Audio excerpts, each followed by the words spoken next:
Eu estou tirando isso aqui de um livro que está publicado pela editora Vida Nova, do Wayne Grudem, sobre política, e ele fala que existem 5 tendências cristãs ao longo da história, e algumas até hoje, muito fortes, que são equivocadas. E ele chama de uma atitude teocrata, uma atitude, uma postura, uma pessoa, né?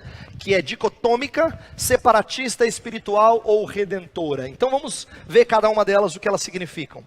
A primeira, teocrata, é aquela pessoa que acha que o certo seria a gente usar o Estado para compelir outros à fé cristã. Você vai dizer assim, quem é que pensa assim?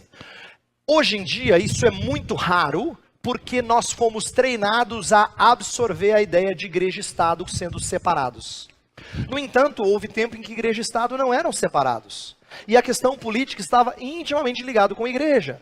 Então as pessoas eram transformadas em cristãos, por assim dizer, à medida que o poderio político lhes abocanhava, né?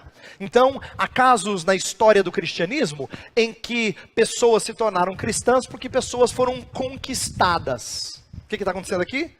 A espada está falando mais alto do que a cruz. Né? O poderio político está compelindo outros à fé. Essa é uma atitude teocrata. Por que a gente está chamando de teocrata? Porque parece dizer que a igreja vem como Estado e impõe esse tipo de fé. Bem, isso é desprezado pela maioria de nós hoje, mas é possível que haja algum mais radicalzão dizendo assim, cara, não seria mal não, viu? Mas nós entendemos que isso não é saudável, a gente vai dar outras razões mais adiante. A segunda postura, essa é mais comum hoje em dia, é aquele que é dicotômico. Aquele que é dicotômico, ele quer silenciar sobre fé na esfera pública. Ele não tem problema de ser cristão. Ele não tem problema que outros sejam cristãos. Ele só quer dizer assim, a gente pode misturar as coisas. Política é política, religião é religião. Então, ele dicotomiza porque ele não sabe, ou pelo menos ele não acredita que uma coisa dialogue com a outra. Por isso que é comum a gente ouvir na nossa sociedade, gente que queira descartar o seu argumento religioso rapidinho. Se você vai discutir alguma coisa sobre aborto, fala assim, mas você está falando da religião, a gente tem que discutir aqui fatos. Né? O que ele está querendo dizer é, não fale de fé na esfera pública. A gente já tem falado disso bastante no passado da nossa igreja, mas eu estou trazendo isso à tona porque isso vem na política também. É quem pensa de forma dicotômica, isto é, que silencia sobre fé na esfera pública. Uma terceira atitude, essa não é comum, talvez de alguns de vocês, mas tem muito evangélico que ainda pensa assim, é de que ele precisa se retirar da política, porque política é coisa má. É irredimivelmente má. Então, pense assim, se você foi treinado a olhar a política de forma tão negativa, e o seu filho, ou o seu sobrinho, que você gosta muito, aquela pessoa querida, chega para você e fala assim, estou pensando em tentar para vereador. Você fala assim, cara, não faz uma coisa dessa. Por quê? Você quer livrá-lo dessas coisas. Ao invés de olhar como interessante, alguns olhariam com pena, ou até com desgosto, porque tem uma atitude separatista. Ele retira-se da política porque ela é má. Isso aconteceu ao longo da história, tem pessoas que achavam que isso realmente não era coisa para crente, e existe gente pensando assim também. Uma quarta atitude é essa espiritual. Espiritual a gente fala assim, não, a gente tem que envolver mesmo, tem que evangelizar, trazer para Jesus. Então você vai dizer assim, como assim? Que tipo de atitude política é essa? Eu explico.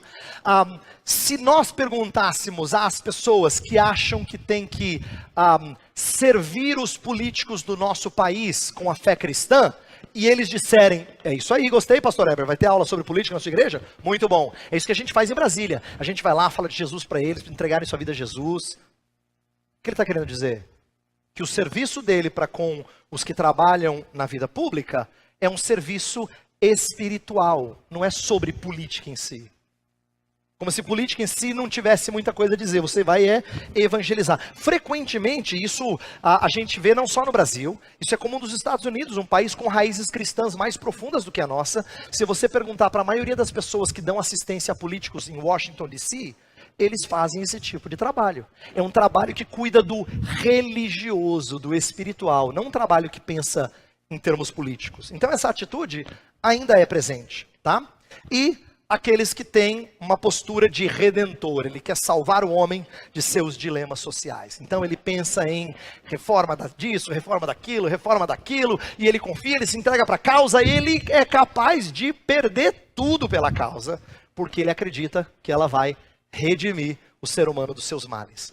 Essa também é uma postura ruim, e por várias razões, dentre elas, porque existe uma postura demasiadamente otimista e desconhecedora dos efeitos do pecado. A gente vai falar disso mais adiante, tá? Então, por causa dessa diversidade, tanto na história como nos nossos dias, a gente precisa falar de política. Porque tem muito evangélico que pensa equivocadamente sobre como se portar. Então, por causa da pluralidade de opiniões equivocadas, a gente precisa falar sobre política.